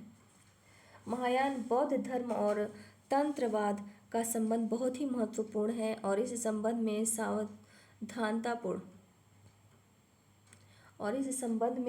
सावधानतापूर्ण और गंभीर अध्ययन की जरूरत है। नाथ पंथ के आदि प्रवर्तक आदिनाथ या स्वयं शिव माने जाते हैं। मत्स्येंद्रनाथ इन्हीं के शिष्य थे। मत्स्येंद्रनाथ के कई शिष्य बहुत बड़े पंडित और सिद्ध हुए, जिनके प्रभाव से यह मार्ग सारे भारतवर्ष में प्रतिष्ठित हो गया। इन शिष्यों में सबसे प्रधान गोरखनाथ थे। सुप्रसिद्ध तिब्बती ऐतिहासिक तारानाथ की गवाही पर महामहोपाध्याय पंडित हरप्रसाद शास्त्री का कहना है कि गोरखनाथ पहले बौद्ध थे और बाद में शैव हो गए थे। इसीलिए तिब्बत के लामा लोग गोरखनाथ को बड़ी घृणा की दृष्टि से देखते हैं। गोरखनाथ ने ही योग मार्ग के इस अभिनव रूप को प्रतिष्ठित कराया। प्रसिद्ध महाराष्ट्र भक्त ज्ञाननाथ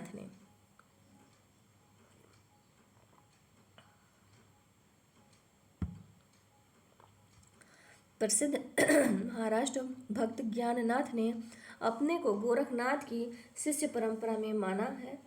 इनके कथनानुसार यह परंपरा इस प्रकार है: आदिनाथ, मत्स्येंद्रनाथ, गोरक्षनाथ, गाहिनीनाथ, निवृत्तिनाथ, ज्ञाननाथ 13वीं शताब्दी में वर्तमान थे। इस प्रकार गोरखनाथ 11वीं 12वीं शताब्दी में हुए होंगे। गोरखनाथ के कई शिष्य बताए जाते हैं, जिनमें बालनाथ, हालिकपाव,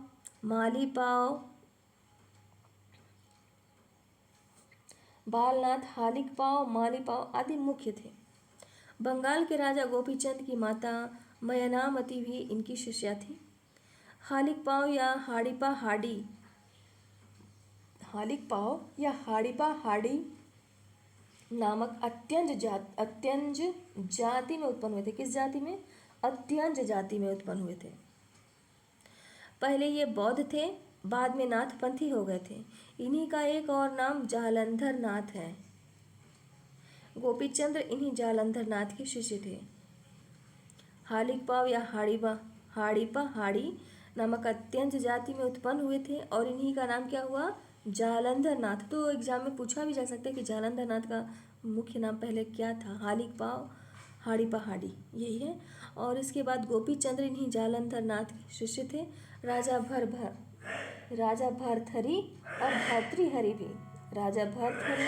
और भर्तृहरि भी इन्हीं के शिष्य थे। कुछ परंपराएं गोपीचंद की माता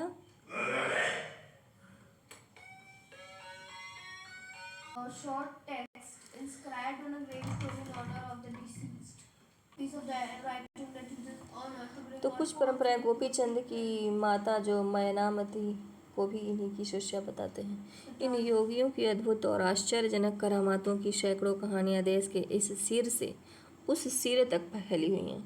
इस सिरे से इस सिरे से उस सिरे तक फैली हुई हैं। जान पड़ता है कि आगे चलकर इन योगियों और निर्गुण मतवादी संतों में लोक पर प्रभुत्व प्राप्त करने की होड़ भी मची हुई थी। कबीरदास और गोरखनाथ के करामाती दांव पेचों की कहानी काफ़ी प्रसिद्ध है। बंगाल के दिनाजपुर आदि जिलों में गोरक्ष मत के अनुवर्ती कहे जाने वाले योगियों में धमाली नाम से प्रचलित बहुतेरे अत्यंत अश्लील गानों का कैसे संबंध हुआ, यह बात अनुसंधान योग्य है। तो बहुतेरे अत्यंत अश्लील गानों का कैसे संबंध हुआ, यह बात अनुसंधान योग्य है।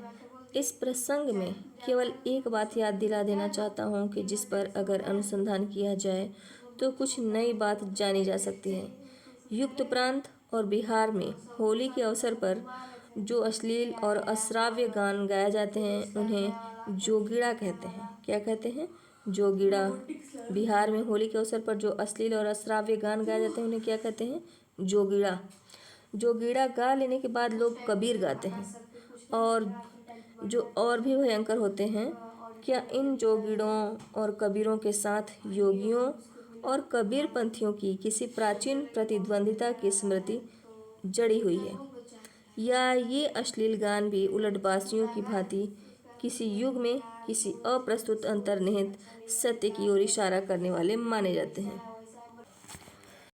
अस्तु, यह तो अवान्तर प्रसंग हुआ।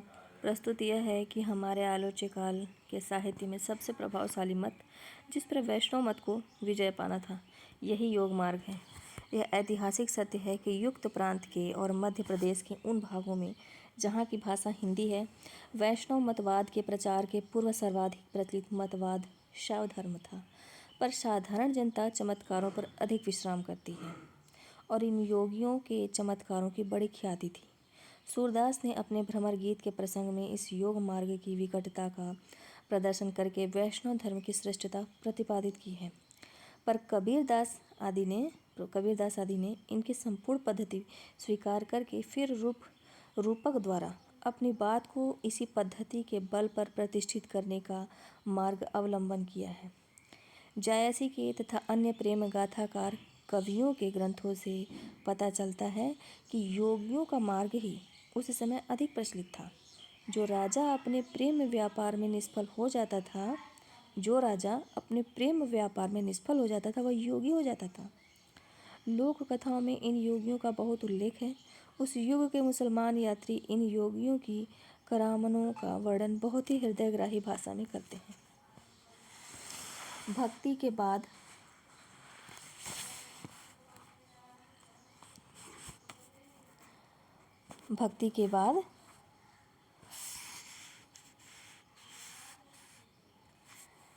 इनके शब्द और मुहावरे ही नहीं, इसलिए भक्ति के बाद भक्तिवाद के पूर्व निस्संदेह यह सबसे प्रबल मतवाद था। इसलिए भक्तिवाद में इनके शब्द और मुहावरे ही नहीं, इनकी पद्धति भी बहुत कुछ आ गई है। आगे इस पद्धति का संक्षिप्त विवरण संग्रह करने की कोशिश की जा रही है। इनके सिद्धांतानुसार महाकुंडलिनी नामक एक शक्ति है जो संपूर्ण सृष्टि में परिव्याप्त है। व्यष्टि में व्यक्त होने पर इसी शक्ति को व्यष्टि कुंडलिनी का संक्षेप में कुंडलिनी कहते हैं। एक तरह से गोरखनाथ द्वारा भी परिवर्तित योग मार्ग को हठ योग कहते हैं। हठ योग की साधना में पाशुपत और शाक्त मत का प्रभाव है। सन ईस्वी के आरंभ में ही शाक्त मत प्रबल हो गया था और किसी न किसी रूप में वैष्णव और शैव मतों को प्रभावित कर सका था। विश्वव्यापिनी पराशक्ति का नाम भी कुंडलिनी है। तो कुंडलिनी शक्ति और प्राण शक्ति को साथ लेकर जीव मातृ कुक्षी में प्रवेश करता है। सभी जीव साधारण 3 अवस्थाओं में रहते हैं: जागृत, सुषुप्ति और स्वप्न। अर्थात या तो वे जागते रहते हैं, या सोते रहते हैं, या सपना देखते रहते हैं। इन तीनों ही अवस्थाओं में कुंडलिनी शक्ति निश्चेष्ट रहती है। इस समय इसके द्वारा शरीर धारण का कार्य होता है। इस कुंडलिनी को ठीक ठीक समझने के लिए शरीर की बनावट की कल्पना करनी चाहिए। पीठ में स्थित मेरुदंड सीधे जहाँ जाकर पीठ में स्थित मेरुदंड सीधे जहाँ जाकर पायु और उपस्थ के मध्य भाग में लगता है वही स्वयंभू लिंग है, जो एक त्रिकोण चक्र में अवस्थित है। इसके ऊपर 4 दलों का एक कमल है जिसे मूलाधार चक्र कहते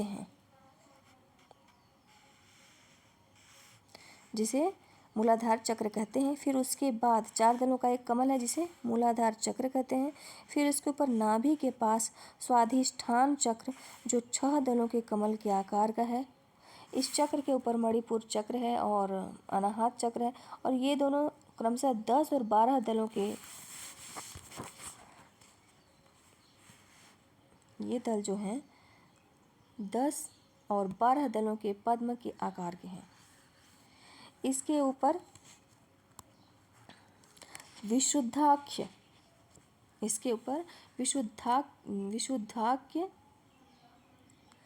जो भी है विशुद्धाक्ष चक्र है, जो 16 दल के कमल के समान का है। और भी ऊपर जाकर भ्रू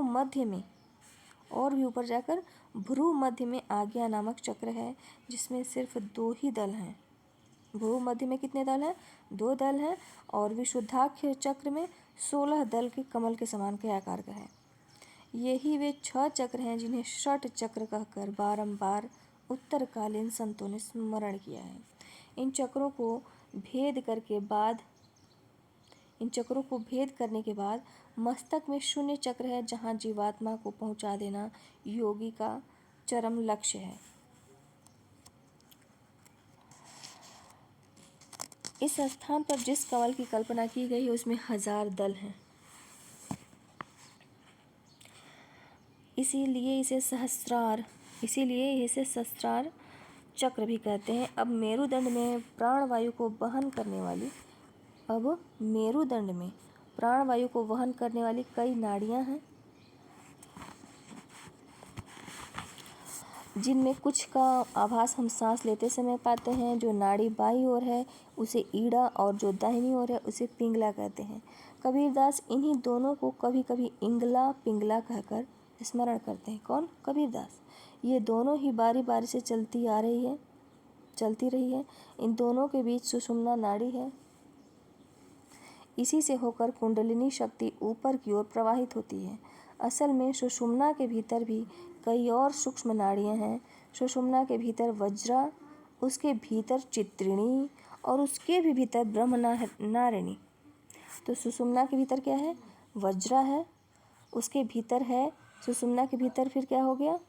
वज्रा, और उसके भीतर, वज्रा के भीतर मतलब एक तरह से चित्रिणी, और उसके भी भीतर ब्रह्म नाड़ी है, जो कुंडलिनी शक्ति का असल मार्ग है।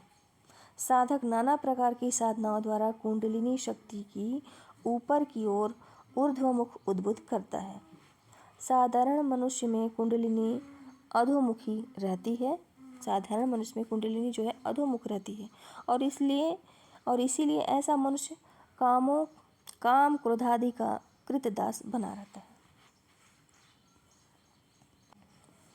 कुंडलिनी जब उद्बुद्ध होकर ऊपर को उठती है तो उससे स्फोट होता है। उससे क्या होता है? स्फोट होता है, जिसे नाद कहते हैं। नाद से प्रकाश होता है और प्रकाशक का व्यक्त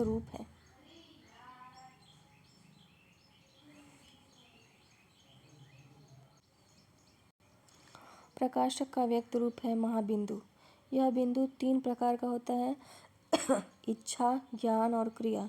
पारिभाषिक तौर पर योगी लोग इन्हीं को कभी सूर्य, चंद्र और अग्नि कहते हैं। किसको? इच्छा, ज्ञान और क्रिया को। और कभी ब्रह्मा, विष्णु और शिव भी कहते हैं। परवर्ती संत लोग भी कभी कभी अपने रूपकों में, परवर्ती संत जो हैं वह भी कभी कभी अपने रूपकों में इन पारिभाषिक शब्दों का प्रयोग करते हैं। अब यह जो नाद और बिंदु है वह असल में अखिल ब्रह्मांड व्याप्त अनाहत नाद या अनहद नाद का व्यष्टि में व्यक्त रूप है। अर्थात जो नाद अनाहत भाव से सारे विश्व में व्याप्त है, उसी का प्रकाश जब व्यक्ति में होता है तो उसे नाद और बिंदु कहते हैं। बुद्ध जीव श्वास प्रश्वास के अधीन होकर निरंतर ईड़ा और पिंगला मार्ग में चल रहा है।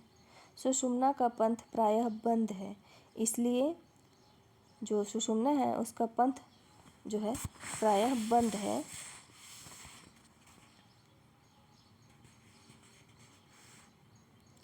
इसीलिए बद्ध जीव की इंद्रियां और चित्त बहिर्मुख, चित्त जो है बहिर्मुख है, बद्ध जीव की इंद्रियां और चित्त बहिर्मुख है।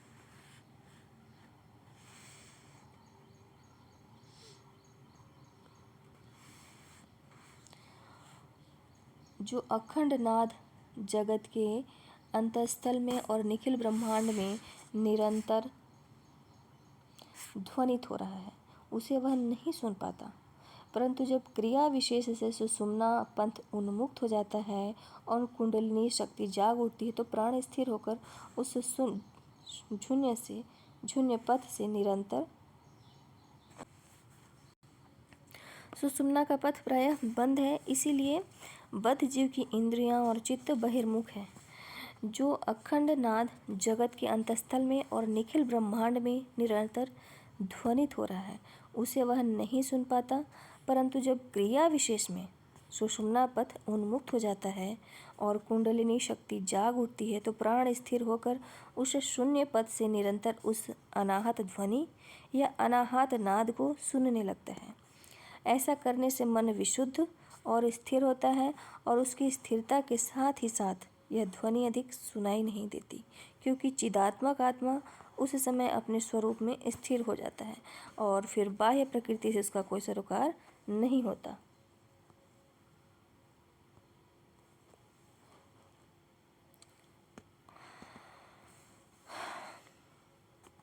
यह नाद मूलतः एक होकर भी औपाधिक संबंध के कारण अर्थात भिन्न उपाधियों से युक्त होने के कारण 7 स्तरों में विभक्त है। शास्त्र में जिसे प्रणव या ओंकार कहते हैं, वही उपाधि रहित शब्द तत्व है। किसी साधक ने तथा वैयाकरणों ने इसी को स्फोट कहा है। यह स्फोट अखंड सत्तारूप ब्रह्म तत्व का वाचक है। स्फोट को ही शब्द ब्रह्म और सत्ता को ब्रह्म कहा गया है। यह ध्यान में रखने की बात है कि स्फोट वाचक शब्द है और सत्ता वाच्य है। इस प्रकार वाच्य ब्रह्म सत्ता को प्रकाशित करने वाला वाचक शब्द भी स्फोट या नाद ब्रह्म ही है। इसका मतलब यह है कि ब्रह्म ही ब्रह्म का प्रकाशक है। इस संबंध को लेकर भी संतों ने कितने ही गूढ़ रूपकों की रचना की है। यह शब्द मूलाधार से उठता है और सहस्रार में जाकर लय हो जाता है। इतना जान लेने के बाद हठयोग की प्रक्रिया समझना आसान हो जाएगा। यह जो इतने पारिभाषिक शब्दों की नीरस अवतारणा की गई, वह परवर्ती साहित्य को समझाने में अतिशय सहायक समझकर ही। तो हठयोग असल में लक्ष्य नहीं है, इसे राजयोग का सोपान ही बताया गया है। यद्यपि पक्का हठयोगी इसके सिवा अन्य किसी योग की बात सुनना नहीं चाहता। वस्तुतः राजयोग ही योगी का काम्य है, उसे ही प्राप्त करने पर काल बंधन से छुटकारा मिलता है। इस हठयोग का उद्देश्य केवल शरीर की शुद्धि, प्राणवायु की सक्रियता और मन का समार्जन है। देह शुद्धि के लिए हठयोग की क्रियाओं का विशाल ठाट है। धौती है, बस्ती है, नेति है, त्राटक है, नौली है, कपालभाति है। इन्हें षट कर्म कहते हैं। कौन कौन सा? धौती, बस्ती, नेति, त्राटक, नौली, कपालभाति। इन्हें हम षट कर्म कहते हैं, जो देह शुद्धि के कारण है। आसन और मुद्राओं के अभ्यास से देह की दृढ़ता साधित होती है। फिर प्रत्याहार, प्राणायाम, ध्यान और समाधि से यथाकर्म शारीरिक धीरता, लघुता, आत्म प्रत्यक्ष और निर्लिप्तता आयत्त होती है। और असल में जैसा कि कई आचार्यों ने बताया है, आसन, प्राणायाम, मुद्रा और नानानुसंधान, ये 4 ही हठयोग के प्रधान, ये जो हैं आसन, प्राणायाम, मुद्रा और नादानुसंधान, ये 4 हठयोग के प्रधान प्रतिपाद्य विषय हैं। यह सब सिद्ध हो जाने के बाद ही सिद्धियां प्राप्त होती हैं, अर्थात योगी हवा में उड़ सकता है और न जाने और कितनी कितनी विचित्र बातें कर सकता है। ये सिद्धियां योगी को पथभ्रष्ट भी कर सकती हैं, इसीलिए इन्हें सावधान रहने की जरूरत है। इतना गोरख धंधा और सच पूछिए तो यह गोरखनाथ का योग ही गोरख धंधा शब्द की उत्पत्ति का कारण है।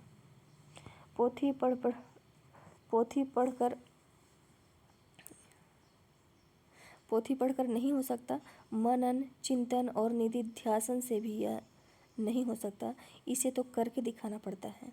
इसीलिए इस जटिल कर्म पद्धति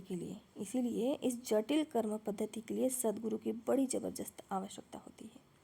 नाथपंथी योगियों, सहजयानियों और वज्रयानियों, तांत्रिकों और परवर्ती संतों में इसलिए सद्गुरु तो किसमें नाथपंथी योगियों, सहजयानियों और वज्रयानियों, तांत्रिकों और परवर्ती संतों में इसीलिए सद्गुरु की महिमा जो है इतनी अधिक गाई गई है। सद्गुरु के बिना जगत के चाहे और सभी व्यापार हो जावें, पर यह जटिल साधना पद्धति नहीं हो सकती। जिन दिनों की चर्चा हो रही है उन दिनों इस मार्ग में एक और अध्याय जोड़ा गया था और आगे चलकर यह प्रक्षिप्त अध्याय मूल से भी अधिक प्रभावशाली सिद्ध हुआ।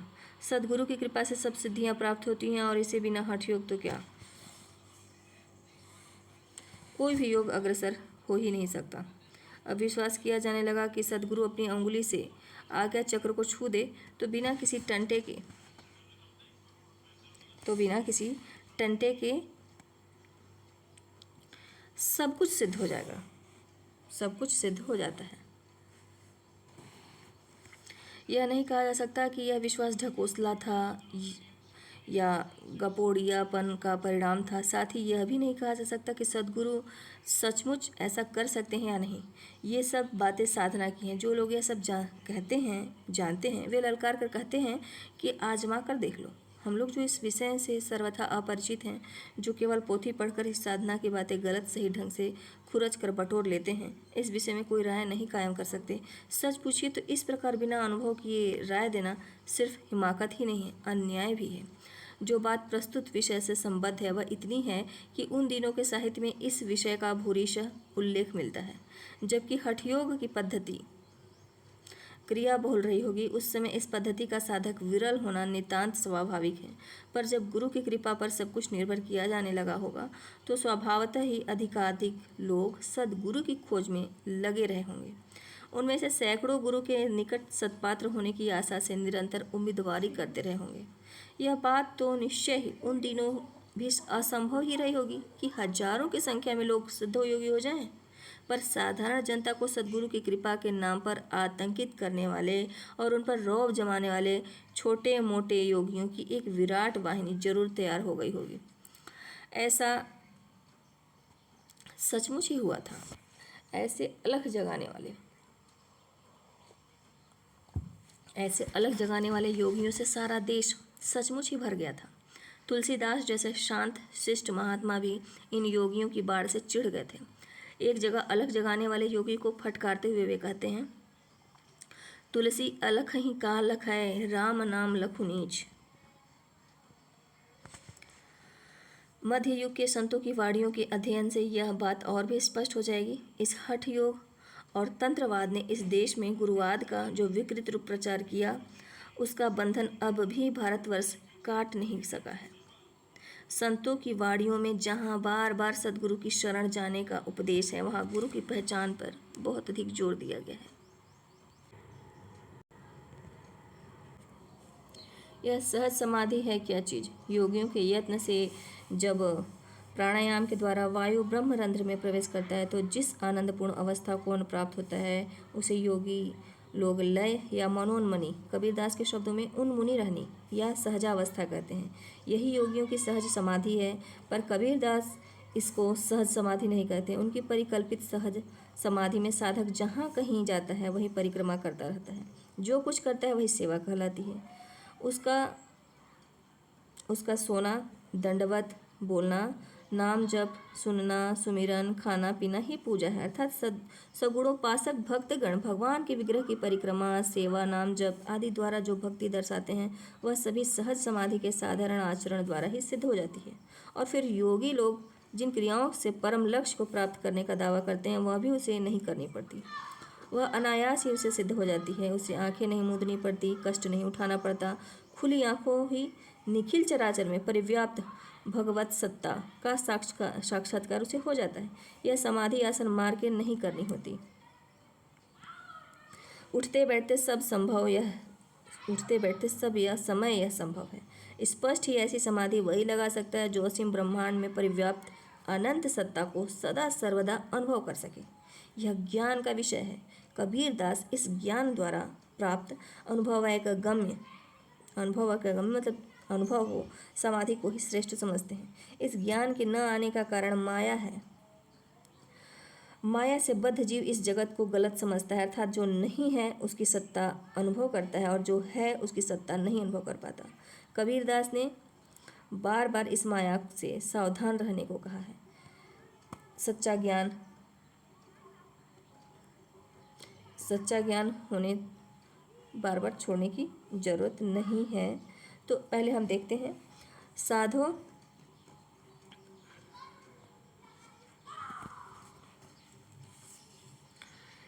सहज समाधि भलो गुरु प्रताप जा दिन उपजी दिन दिन अधिक टली। तो गुरु प्रताप जा दिन से उपजी दिन दिन अधिक चली। जहाँ जहाँ डोलो सो परिक्रमा सो कुछ करो सो सेवा। जब सो तब करो दंडवत पूजो और न देवा। करो सो नाम सुनो सो सुमिरन खाओ पियो सो पूजा। गिरह उजाड़ एक सम लेखो भाव न राखो दूजा। आँख न मूंदो काम न रूंधो तनिक कष्ट नहीं धारो। खुले नैन पहचानो हंसी हंसी सुंदर रूप निहारो। शब्द निरंतर से मन लागा मलिन वासना त्यागी। उठत बैठत कबहू न छूटे ऐसी तारी लागी। कहत कबीर या उन मुनि सो परगट भाई। दुख सुख से कोई परे परम पद ही पदा समाई। तो जो सहज साध्य है उसके लिए कृच्छ साधना व्यर्थ है।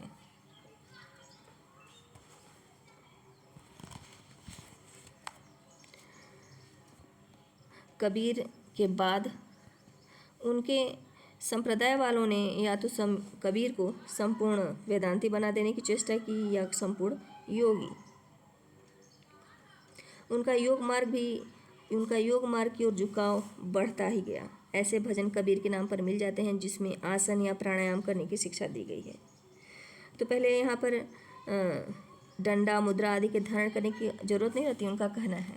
उनका क्या कहना है कि सच्चा ज्ञान होने पर डंडा मुद्रा आदि के धारण करने की जरूरत नहीं रहती और न कोई भेद धारण करने की आवश्यकता होती है। वे उन लोगों को पागल ही समझते हैं जो आसन मुद्रा के कपट जाल में पड़े हुए हैं, क्योंकि योगी का लक्ष्य यदि भगवत प्राप्ति हो तो भगवान तो स्वयं त्रिभुवन का भोग कर रहे हैं। उनके लिए योग साधने और घर बार छोड़ने की जरूरत ही नहीं। जैसे डंडा मुद्रा खिंथा धारी भ्रम के भावी भवय भेख धारी। आसन पावन दूरी कर बौरे छोड़ कपट नित हरि भज गौरे। डंडा मुद्रा खिंथा अधारी भ्रम के भाई भवय भेख धारी। आसन पवन दूरी कर बौरे छोड़ कपट नित हरि भज बौरे। जिहि तू चाह ही सो त्रिभुवन भोगी कही कबीर कैसे जग जोगी। तो जो सहज साध है उसके लिए कृच्छ साधना व्यर्थ है। कबीर के बाद उनके संप्रदाय वालों ने या तो कबीर को संपूर्ण वेदांती बना देने की चेष्टा की या संपूर्ण योगी। उनका योग मार्ग की ओर झुकाव बढ़ता ही गया। ऐसे भजन कबीर के नाम पर मिल जाते हैं जिनमें आसन या प्राणायाम करने की शिक्षा दी गई है, पर ऐसे भजनों की प्रामाणिकता संदेह से परे नहीं है। कबीर दास के मत से योगी वह है जिसकी मुद्रा मन में है, जो दिन रात अपनी साधना में लगा रहता है। मन में ही उसका आसन है, मन में ही समाधि, मन में ही तपजप है, मन में ही कथोपकथन, मन में ही खप्पर, मन में ही सींगा और मन में ही उसका अनहद नाद भी बजा करता है। वही ऐसा हो सकता है जो पंचेंद्रिय गत विषयों को, 5 इंद्रियों के विषयों को दग्ध करके उन्हीं की राख शरीर में मल सके। जैसे सो जोगी जाके मन में मुद्रा, रात दिवस ना करई निद्रा। मन में आसन मन में रहना, मन का जब तक मनसो कहना। मन में खपरा मन में सींगी, अनहद बेन बजावे रंगी। पंज पजारी भस्म करी बंका, कहे कबीर सो लई से लंगा। अपना मस्तक काट के वीर हुआ कबीर। तो इस तरह से हो सकता है, अर्थात वह ज्ञानी है, उसके मन से द्वैत भावना जाती रही है, वह विराट भगवत सत्ता को मन और प्राण से अनुभव कर चुका है।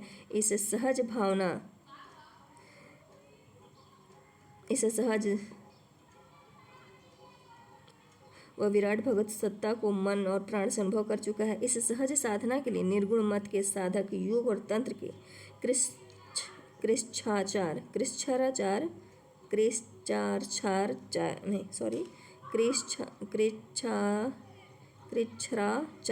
कृच्छ्राचार की आवश्यकता नहीं समझते, पर इसकी व्यवहारिक कठिनाइयों से भी वे सावधान थे। उन्हें ज्ञात था कि इस साधना में अधिक साहस, अधिक वीरता और अधिक संयम की जरूरत है। वे उसको वीर नहीं कहते जो तांत्रिक वीराचार में दीक्षित हैं, बल्कि उसे जो साहसपूर्वक अपने आप को कुर्बान कर सकता है। दादू दयाल ने कहा कि अपना सिर काट कर कबीर वीर हुए थे। कबीर का आदि अक्षर अर्थात क काट लिया जाए तो शब्द के सिर के समान, तो वे वीर शब्द भी बन जाता है। तो इस तरह से हमने पढ़ा। तो अब सगुण मतवाद पढ़ेंगे। सगुण मतवाद नेक्स्ट वीडियो में पढ़ेंगे। धन्यवाद।